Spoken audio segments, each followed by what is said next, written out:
Amaravati outer ring road project కోసం భూసేకరణకు రంగం సిద్ధమైంది. కేంద్రం ఇప్పటి వరకు కృష్ణా, గుంటూరు, పల్నాడు, ఏలూరు జిల్లాలకు గెజిట్ ప్రచురించింది. ఎన్టీఆర్ జిల్లా వివరాలను ఇక్కడి అధికారులు వచ్చే వారం కేంద్రానికి పంపిన తర్వాత దానికి గెజిట్ నోటిఫికేషన్ ఇస్తోంది. ఇప్పటికే గెజిట్ ప్రచురణ జరిగిన జిల్లాల్లోని సంయుక్త కలెక్టర్లు రైతుల నుంచి అభ్యంతరాల స్వీకరణ చేపట్టారు.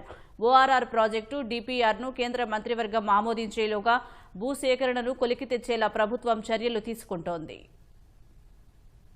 ఎన్టీఆర్, ఏలూరు, కృష్ణా, గుంటూరు, పల్నాడు జిల్లాల మీదుగా 189.90 కిలోమీటర్ల మేర అమరావతి ఓఆర్ఆర్ నిర్మించనున్నారు. దీంతో పాటు ఓఆర్ఆర్లో తెనాలి సమీపంలోని నందివెలుగు నుంచి చెన్నై కోల్కతా హైవేలో కాజా వరకు 17.5 కిలోమీటర్ల మేర 6 వరుసలతో లింకు రోడ్ నిర్మిస్తారు. ఓఆర్ఆర్లో నారా కోడూరు నుంచి గుంటూరు శివారులోని బుడంపాడు వరకు 5.5 కిలోమీటర్ల మేర 4 వరుసలతో మరో లింకు రోడ్డు నిర్మిస్తారు. వీటితో కలిపి మొత్తం 212.60 కిలోమీటర్ల ప్రాజెక్ట్ అవుతుంది. ఓఆర్ఆర్ కోసం 140 మీటర్ల వెడల్పుతో భూసేకరణ చేస్తున్నారు. ఇందులో 6 వరుసల ఓఆర్ఆర్, ఇరువైపులా చెరో 2 వరుసలతో సర్వీస్ రోడ్లు నిర్మిస్తున్నారు. మొత్తంగా ఈ ప్రాజెక్టు కోసం 5 జిల్లాల్లోని 23 మండలాల పరిధిలో 97 గ్రామాల్లో భూసేకరణ చేయాల్సి ఉంది. ఇప్పటి వరకు కేంద్రం పల్నాడు, ఏలూరు, కృష్ణా, గుంటూరు జిల్లాల్లో భూసేకరణకు గెజిట్ నోటిఫికేషన్ ప్రచురించింది. ఎన్టీఆర్ జిల్లా భూముల వివరాల్ని రెవెన్యూ అధికారులు 2 రోజుల క్రితం ఎన్హెచ్ఏఐకి అందజేశారు. వాళ్లు వచ్చే వారం ఆ వివరాల్ని ఉన్నతాధికారులకు పంపాక ఎన్టీఆర్ జిల్లా భూసేకరణ గెజిట్ నోటిఫికేషన్ ను కేంద్రం ప్రచురించనుంది. ఇప్పటికే కేంద్రం గెజిట్ ప్రచురించిన జిల్లాల్లోని పల్నాడు జిల్లా సంయుక్త కలెక్టర్ పత్రికా ప్రకటన జారీ చేసి ఆయా సర్వే నంబర్లలో భూ యజమానుల నుంచి అభ్యంతరాలు స్వీకరించారు. ఏలూరు జిల్లాలో అభ్యంతరాల స్వీకరణ జరుగుతోంది. కృష్ణా, గుంటూరు జిల్లాల సంయుక్త కలెక్టర్లు వచ్చే వారం పత్రికా ప్రకటన జారీ చేసి తర్వాత 21 రోజుల పాటు అభ్యంతరాలు స్వీకరిస్తారు. కొన్ని చోట్ల 140 మీటర్ల కంటే ఎక్కువ వెడల్పుతో గెజిట్ నోటిఫికేషన్ జారీ చేశారు. అలైన్మెంట్ ప్రకారం కొన్ని సర్వే నంబర్లలో పూర్తి భూమి, మరికొన్నింట్లో కొంత భూమినే సేకరించాలి. అయినా ఆ సర్వే నంబర్లన్నింటినీ గెజిట్లో పేర్కొంటున్నారు. సంయుక్త కలెక్టర్లు రైతులు, ప్రజల నుంచి వచ్చిన అభ్యంతరాలు పరిశీలించి వారికి లిఖితపూర్వకంగా వివరణ ఇచ్చాక క్షేత్రస్థాయిలో పెగ్ మార్కింగ్ కు ఆదేశిస్తారు. ఇందులో భాగంగా కొలతలు వేసి సర్వే చేస్తారు. కేంద్రం ఆమోదించిన అలైన్మెంట్ ప్రకారం జీపీఎస్ కోఆర్డినేట్స్ ద్వారా 140 మీటర్ల వెడల్పులోని సరిగ్గా మధ్య పాయింట్ నుంచి ఇరువైపులా 70 మీటర్లతో పెగ్ మార్కింగ్ వేసుకుంటూ వెళతారు. అప్పుడు ఏ సర్వే నంబర్లో ఎంత భూమి సేకరించాలి, అది మెట్ట, మాగాణ, అందులో ఉన్న చెట్లెన్ని, నిర్మాణాలేవైనా ఉన్నాయా వంటివన్నీ తెలుస్తోంది. ఆ వివరాలు సర్వే నంబర్లతో సహా రెవెన్యూ, సర్వే అధికారులు ల్యాండ్ ప్లాన్ షెడ్యూల్ రూపొందించి సంయుక్త కలెక్టర్కు అందజేస్తారు. ఆ తర్వాత జేసీలు భూమి రాశి పోర్టల్లో వాటిని అప్లోడ్ చేస్తారు. వీటిని పరిశీలించి ఖరారు చేస్తూ కేంద్రం 3D నోటిఫికేషన్ జారీ చేస్తుంది. అయితే కేంద్ర మంత్రివర్గం ఓఆర్ఆర్ ప్రాజెక్టుకు ఆమోదం తెలుపుతూ అధికారిక ఉత్తర్వు జారీ చేసిన తర్వాత 3D నోటిఫికేషన్ జారీ అవుతుంది. అనంతరం ఆయా భూములకు డాక్యుమెంట్లు, ఆధారాల్ని చూపించి యజమానులు, రైతులు నిరూపించుకోవాలి. తర్వాత సర్వే నంబర్లు, వాటిలో భూ విస్తీర్ణం ఆధారంగా ఎంత చెల్లిస్తారనేది పేర్కొంటూ అవార్డు పాస్ చేస్తారు. ఎన్టీఆర్ జిల్లాలో 51.12 కిలోమీటర్లు, ఏలూరు జిల్లాలో 18.76, కృష్ణా జిల్లాలో 35.14, గుంటూరు జిల్లాలో 67.65, పల్నాడు జిల్లాలో 17.23 కిలోమీటర్లు కలిపి మొత్తం 189.90 కిలోమీటర్ల మేర ఓఆర్ఆర్ నిర్మించనున్నారు. కోటి కాదు, 2 కోట్లు కాదు, ఏకంగా 100 కోట్లు. కేవలం ఒక్క వ్యక్తికి, ఒక్క అసాధారణ విజయానికి ఆంధ్రప్రదేశ్ ముఖ్యమంత్రి నారా చంద్రబాబు నాయుడు ప్రకటించిన ఈ బంపర్ ఆఫర్ ఇప్పుడు దేశవ్యాప్తంగా సంచలనంగా మారింది. అసలు ప్రభుత్వం 100 కోట్లు ఎవరికి ఇస్తుంది, ఎందుకు ఇస్తుంది, ఆ పూర్తి కథ తెలుసుకోవాలంటే ఈ వీడియోను చివరి వరకు చూడాల్సిందే.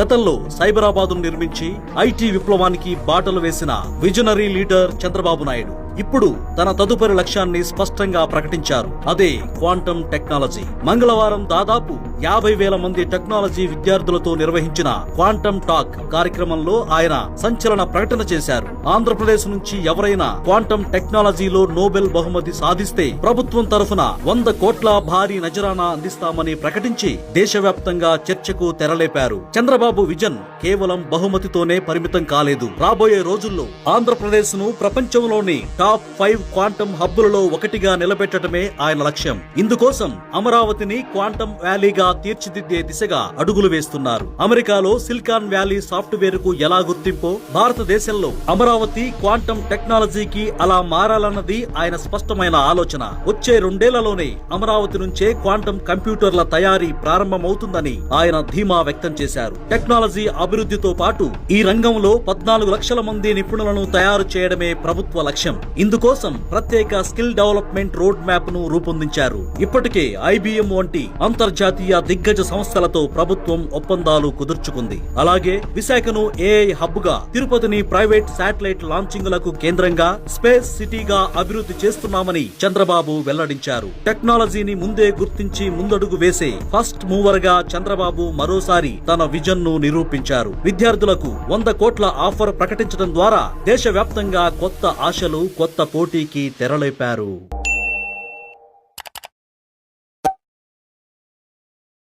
అమరావతిలో క్వాంటం వ్యాలీ ఆరంభానికి ముందే అదరగొట్టేస్తుంది. క్వాంటం కంప్యూటర్ల ఏర్పాటు కోసం ప్రభుత్వం ఇప్పటికే క్వాంటం వ్యాలీ భవన నిర్మాణాన్ని అయితే చేపట్టింది. ఇందుకోసం టెండర్లను కూడా పిలిచింది. ఈ బిల్డింగ్ పూర్తవక ముందే పూర్తిగా అక్కడైతే బుకింగ్ అయితే అయిపోయింది. ఇందులో అంతర్జాతీయ టెక్ దిగ్గజమైనటువంటి IBM సంస్థ 132 బిట్ క్వాంటం కంప్యూటర్ను అయితే ఏర్పాటు చేయబోతోంది. మైక్రోసాఫ్ట్ కూడా ఇదే భవనంలో క్వాంటం కంప్యూటర్ ఏర్పాటు చేయడానికి ముందుకొచ్చింది. లేటెస్ట్గా మరొక ప్రముఖ సంస్థ స్థానిక ఇన్వెస్టర్తో కలిసి ఇక్కడ పెట్టుబడి పెట్టేందుకు చర్చలు జరుపుతున్నట్లుగా సమాచారం అందుతోంది. ఈ 3 కంపెనీల క్వాంటం కంప్యూటర్లతో ఇప్పటికే నిర్మాణం చేయనున్నటువంటి AQCC భవనం నిండిపోయింది.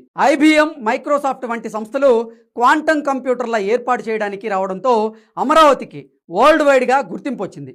ఇప్పుడు మరిన్ని సంస్థలు అమరావతిలో క్వాంటం వ్యాలీలో అడుగు పెట్టడానికి ఆసక్తి చూపిస్తూ ఉన్నాయి. ఇక్కడే ఎందుకు అంటే అమెరికాలో క్వాంటం కంప్యూటర్ నడవడానికి అనువైనటువంటి భవనం నిర్మించడానికి చదరపాడికి 80,000 రూపాయలు ఖర్చు పెట్టాలి. అదే అమరావతిలో అయితే 25,000 రూపాయలతో పని పూర్తవుతుంది. 3వ వంతు ఖర్చుతోనే ఆధునిక టెక్నాలజీని అందుబాటులోకి తెచ్చేటువంటి వెసులుబాటు అయితే ఉంది. అందుకే మల్టీనేషనల్ కంపెనీలు అమరావతి బాట పడుతూ ఉన్నాయి. అనేక కంపెనీలు ఆసక్తి కనబరచడంతో అమరావతి క్వాంటం కాంపిటీషన్ సెంటర్లో మరో భవనాన్ని నిర్మించాలని ఆంధ్రప్రదేశ్ ప్రభుత్వం నిర్ణయించింది. క్వాంటం ఇండస్ట్రీ ప్రమాణాలతో భవనం నిర్మించాలంటే కనీసం 6 నెలల సమయం పడుతుంది. ఈలోగా కంపెనీలు వస్తే వెయిటింగ్ లిస్టులో పెట్టాల్సి వస్తుంది. అందుకే మొదటి భవన నిర్మాణం పూర్తయ్యేలోగా సెకండ్ బిల్డింగ్ కన్స్ట్రక్షన్ ప్రారంభించబోతూ ఉన్నారు. కొత్తగా వచ్చేటువంటి కంపెనీలకు అందులో స్థలం కేటాయిస్తారు. ప్రభుత్వం కేవలం స్పేస్ మాత్రమే ఇస్తుంది. క్వాంటం కంప్యూటర్లను కంపెనీలే ఏర్పాటు చేసుకోవాలి. చోటు ఇచ్చినందుకు ప్రభుత్వానికి అద్దె రూపంలో కొంత మొత్తం లేదా కంపెనీల ఆదాయంలో కొంత వాటా వారు ఆంధ్రప్రదేశ్